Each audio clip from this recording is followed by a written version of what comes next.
Nung bata pa ako, gustong-gusto ko ng tumanda. Para bang kapag malaki ka na, nagagawa mo na ang lahat. Yung malaya ka, yung wala nang nagbabawal sa'yo. Dati, ayoko natutulog sa hapon. Ayoko inuutusan ako.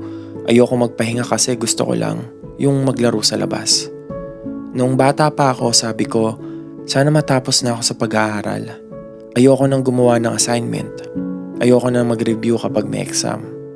Gusto ko na lang magtrabaho, sumakay sa jeep o sa tren, yung maglalakad ako sa may matataas na building, yung magagawa ko na yung gusto ko na walang pipigil. Pero ngayong matanda na ako, parang gusto ko na lang palang maging bata.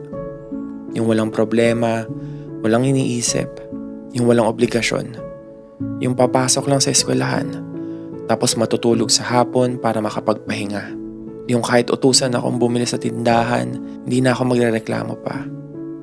Mahirap palang maging matanda. Sana in-enjoy ko na lang nung bata pa. Sana hindi na lang ako nagmadali. Hindi naman pala madali.